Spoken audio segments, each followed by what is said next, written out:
동물이 함께 행복한 경기도. 반려동물 입양하기. 반려동물 에티켓. 이학범 대표님은 소통하는 수의사신문 데일리벳 대표이자 대한수의사회 동물보호복지위원회 위원과 한국동물병원협회 홍보위원장으로 활동 중입니다. 문희정 아나운서님은 제주 MBC를 거쳐 데일리벳 팟캐스트와 YTN 라디오를 진행하고 있습니다. 몇 년 전 유명 연예인의 개가 이웃 사람을 물어서 크게 이슈가 된 적이 있었는데요. 최근 들어서 개물림 사고가 자주 발생하면서 반려동물 에티켓도 큰 관심을 받고 있는 것 같습니다. 네, 우리 일명 패티캣이라고 부르잖아요. 네. 그런데 여전히 이 패티캣을 잘 지키지 않는 보호자분들이 많은 것 같습니다. 에이, 설마요. 다들 지키실 것 같은데? 그렇지 않습니다. 이게 소방청 통계에 따르면 2016년부터 2018년까지 3년 동안 매년 개물림 사고 신고 건수가 2,000건이 넘게 발생을 했습니다. 2018년에도 2,368건이 발생을 했는데요. 신고되는 것만 매일 6건씩 개물림 사고가 발생한다고 볼 수 있습니다.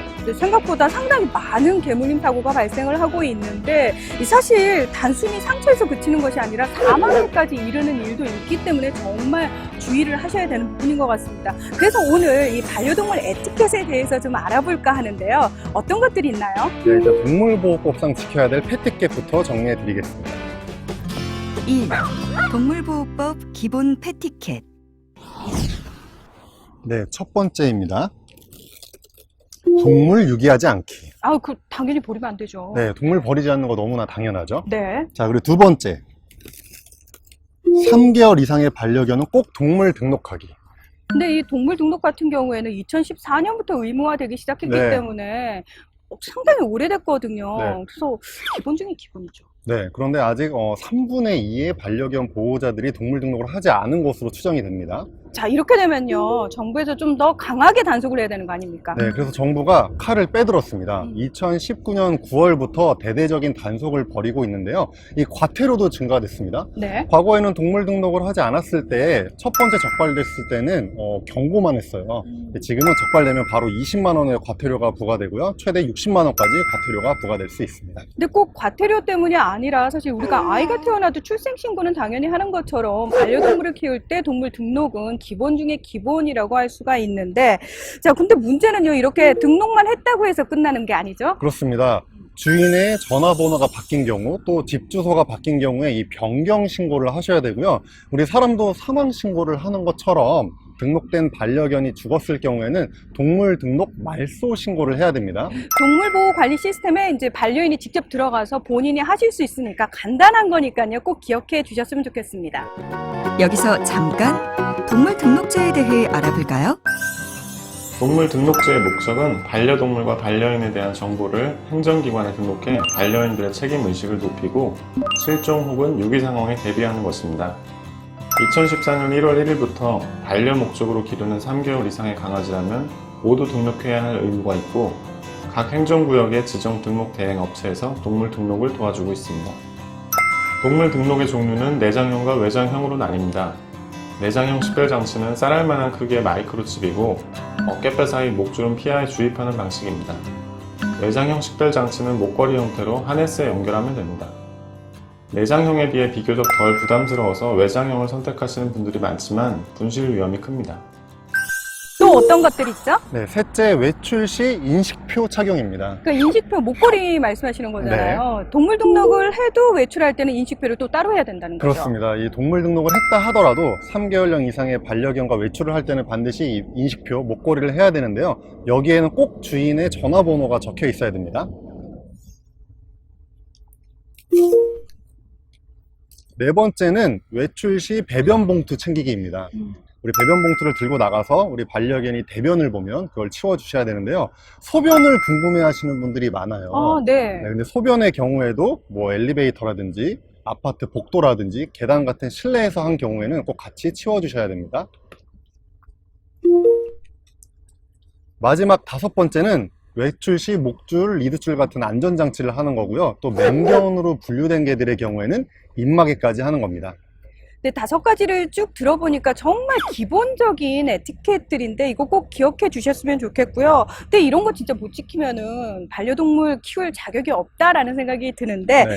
과태료도 다 인상이 됐죠? 그렇습니다. 동물 미등록 과태료만 인상이 된 게 아니라 모든 패티켓 관련 과태료가 다 인상이 됐는데요.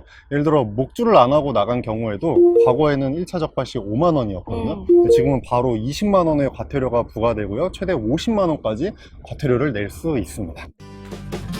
2. 그 밖의 패티켓. 돈을 떠나서 이 정말 생명을 보호하는 보호자로서 반드시 지키셔야 되는 패티켓인데 이 5가지는 그래도 다들 알고 계신데 이 외에도 저희가 반드시 알아야 되는 패티켓이 있죠? 그렇습니다. 뭐 동물보호법상 의무사항은 아니지만요. 요즘에 산책할 때 목줄이나 옷에 노란색 리본이나 노란색 스티커를 붙이고 있는 아이들이 있어요. 네, 그 예쁘라고. 그렇지 않습니다. 네. 네, 네, 농담이고요. 사실은 그거 만지지 말라는 뜻이죠? 맞습니다. 이 반려견 중에 사람에 대한 좀 두려움이 있거나 음. 또 사람을 많이 무는 애들에게 이제 붙여놓는 거기 때문에요. 네. 노란색 리본, 노란색 스티커를 발견하시면 그 개는 만지지 않으셔야 됩니다. 뭐 개의 두려움도 문제지만 사실은 못 모르고 만졌다가 사람의 안전에 위험이 올 그렇습니다. 수도 있기 때문에 그 부분은 반드시 기억하셔야 되는 부분이고 또 최근 들어서요 이렇게 자동차를 강아지와 네. 함께 타고 가시는 분들 많으시잖아요. 그러다 보면은 이 반려견들이 창문에 매달린 예쁜 모습들 볼 수 있거든요. 맞습니다. 이것도 불법입니다. 하면 안 되는 거죠. 네, 동물보호법 뭐 위반은 아니지만 도로교통법 위반입니다. 그럼 과태료도 있나요? 네, 무려 4만 원의 과태료를 내야 됩니다. 그래서 2017년 1년 동안 개를 그냥 안고 차에 탔다가 이 과태료를 내신 분이 무려 1,055명이에요.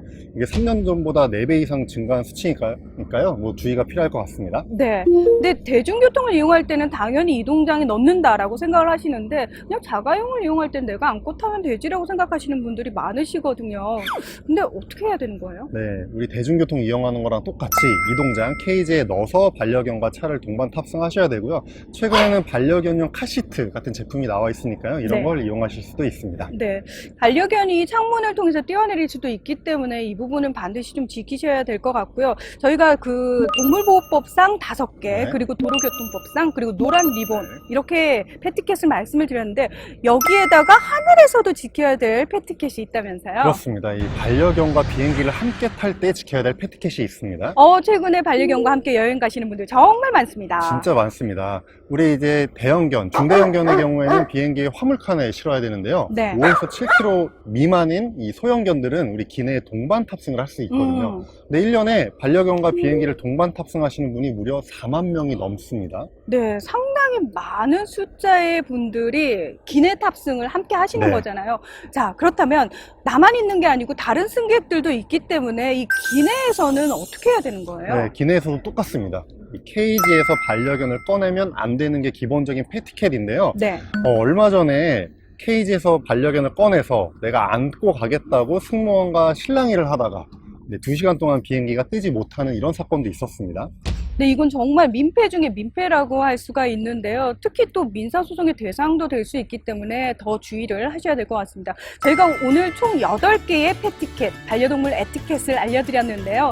이 반려인들이 먼저 기본적인 패티켓을 잘 지키셔야지 비반려인들과의 갈등을 줄이실 수 있을 것 같습니다. 모두 기본적인 패티켓 잘 지키셔서 성숙한 반려인이 되시길 바랍니다.